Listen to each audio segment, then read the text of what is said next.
Assalamualaikum warahmatullahi ta'ala wabarakatuh. Bismillahirrahmanirrahim. Alhamdulillahirabbil alamin wa bihi nasta'inu ala umuri dunya waddin. Wassalatu wassalamu ala asyrafil anbiya'i wal mursalin sayyidina Muhammad wa ala alihi washabihi ajmain. Amma ba'du. Yang terhormat dosen pengampu mata kuliah Filsafat Islam, yakni Bapak Ahmad Fajrul Shadiq, MAG. Saya Fajrul Inayah dari Prodi Pendidikan Agama Islam semester 3 kelas A. Di sini saya akan menjelaskan tentang epistemologi. Di sini saya akan menjelaskan tentang pengertian epistemologi, yang mana pengertian epistemologi secara istilah berasal dari bahasa Yunani, yang artinya epitisme. Epitisme di sini adalah pengetahuan dan logos adalah perkataan, pikiran, dan ilmu. Kata epitisme adalah dalam bahasa Yunani berasal dari kata kerja epistamai, menduduki, menetapkan, atau meletakkan. Maka harfiah epitisme di sini yaitu pengetahuan sebagai upaya intelektual untuk menempatkan sesuatu dalam kedudukan setepatnya. Epistemologi di sini kadang juga disebut teori pengetahuan, yaitu Theory of Knowledge Erkennis Theory. Sebagai cabang ilmu filsafat, epistemologi juga bermaksud untuk mengkaji dan mencoba menemukan ciri-ciri umum dan hakiki dari pengetahuan manusia.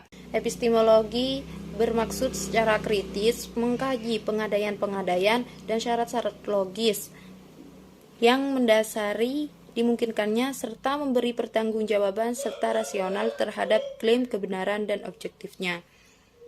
Jadi, epistemologi di sini berasal dari kebenaran yang umum. Contohnya, seperti saat kita lapar, mestinya kita akan berpikir bagaimana cara mendapatkan makanan dan makanan apa yang harus kita makan. Jadi, lahirnya epistemologi di sini ada 3 metodologi, yaitu bayani, burhani, dan irfani. Pengertian bayani di sini yaitu metodologi yang menggunakan teks atau kitab suci Al-Quran. Jadi, pendekatan bayani melahirkan sejumlah produk hukum Islam dan bagaimana cara menghasilkan hukum yang dimaksud dengan berbagai variannya. Selain itu juga melahirkan sejumlah karya tafsir Al-Quran. Jadi, tafsir bayani di sini menggunakan nalar yang menuju pada teks. Fungsi akal itu memahami metode pengetahuan dan ijtihad atau bersungguh-sungguh. Jadi, bayani di sini menggunakan teks atau kitab suci Al-Quran. Jadi, contoh dari bayani di sini kita mendapatkan ilmu berupa teks atau pengetahuan dari Al-Quran, bahwasanya manusia harus melakukan perintah Allah Subhanahu wa taala dan menjauhi larangan-larangannya. Jadi, kita harus mendekatkan diri kepada Allah atau mengaji dan menelaah Al-Quran untuk diterapkan dalam kehidupan sehari-harinya. Sedangkan menurut Abi Al-Jabir, nalar bayani ini terdapat dalam kajian ilmu, kebahasaan, nahwu, fikih, dan teologi, juga ilmu balaghah. Nalar bayani ini bekerja menggunakan mekanisme yang sama berangkat dari dikotomi antara lafadz, al-makna, al-las, dan al-jauhar. Di kalangan ahli bahasa Arab di sini, al-lughawiyun misalnya, mereka dalam melacak kosakata bahasa Arab dan mengumpulkan ke dalam sebuah kamus, pertama-tama menghimpun kosakata Arab dan memilah-milahnya antara makna kosakata yang dipakai dan makna kosakata yang tidak dipakai. Jadi, kalangan lughawiyun telah menjadikan lafadz atau kata sebagai hipotesis teoritis untuk menilai kemungkinan dipakai tidaknya sebuah kosakata. Berdasarkan penjelasan di atas, dapat diketahui bahwa nalar bayani di sini terdapat dalam kajian ilmu bahasa, sehingga para ahli dapat memisahkan antara makna yang dipakai dan yang tidak dipakai dalam kosakata bahasa Arab.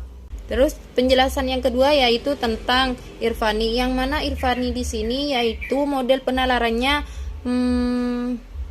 berdasarkan atas pendekatan dan pengalaman spiritual langsung atas realitas yang tampak. Jadi irfani di sini yaitu langsung pada pengalaman yang tampak. Contohnya seperti kita mendekatkan diri kepada Allah Subhanahu wa taala dengan cara kita berdoa dan berzikir untuk mendapatkan ketenangan dan kebahagiaan hidup.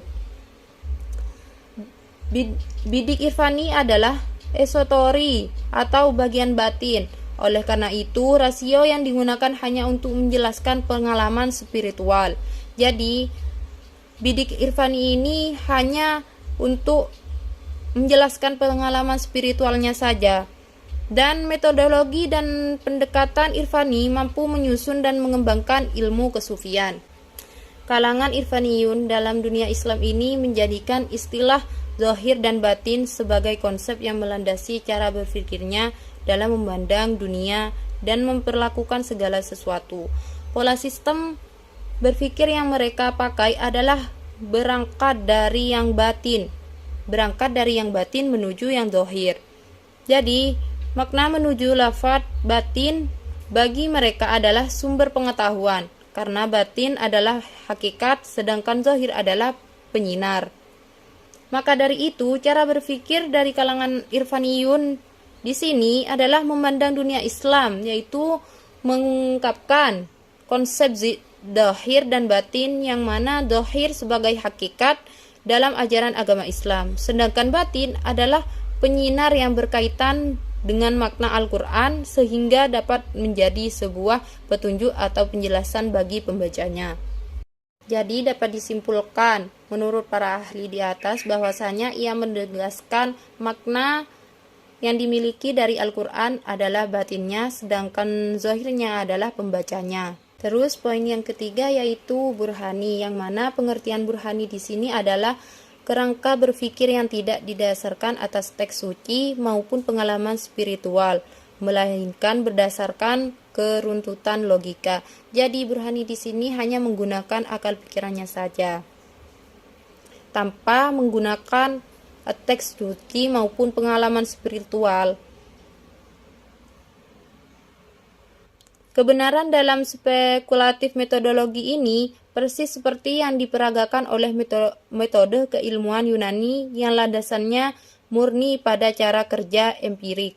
Kebenaran harus dibuktikan secara empirik dan diakui menurut penalaran logis. Jadi kebenaran ini harus dilandasi dengan murni atau secara logis. Sedangkan pendekatan burhani mampu menyusun cara kerja keilmuan dan mampu melahirkan sejumlah teori dan praktis. Ilmu seperti ilmu biologi, fisika, geologi, dan bahkan ilmu ekonomi. Menurut Al-Jabir, epistemologi burhani ini merupakan cara berpikir masyarakat Arab yang bertumpu pada kekuatan natural manusia, yaitu pengalaman empirik dan penilaian akal dalam mendapatkan pengetahuan tentang segala sesuatu. Sebuah pengetahuan bertumpu pada hubungan sebab akibat. Jadi, cara berpikir seperti ini tidak dapat dilepaskan dari pengaruh gaya Aristoteles. Jadi, gaya berpikir burhani ini tidak dapat terlepas dari gaya pemikirannya Aristoteles. Karena Aristoteles adalah merupakan guru pertama dari logika, sehingga ia memiliki pandangan bahwa hal mendasar yang membedakan manusia dengan makhluk lainnya adalah akal budi. Jadi, setiap manusia itu pasti memiliki akal dan mempergunakan akalnya untuk mencapai kebahagiaan yang akan menghasilkan nilai moral dan intelektual. Seperti halnya kita sebagai mahasiswa. Kita sebagai mahasiswa harus memiliki nilai moral dan intelektual agar kita mendapatkan predikat yang sangat baik. Jadi dapat disimpulkan dari 3 metodologi epistemologi di sini, yaitu bayani, irfani, dan burhani. Bayani adalah yang menuju pada teks atau fungsi akal itu memahami metode pengetahuan dan ijtihad. Sedangkan irfani yaitu pengetahuan yang langsung dari pengalamannya. Sedangkan burhani yaitu langsung dari akal pikirannya. Mungkin hanya ini yang dapat saya sampaikan, kurang dan lebihnya mohon maaf. yang sebesar-besarnya. Wabillahi taufik wal hidayah. Assalamualaikum warahmatullahi taala wabarakatuh.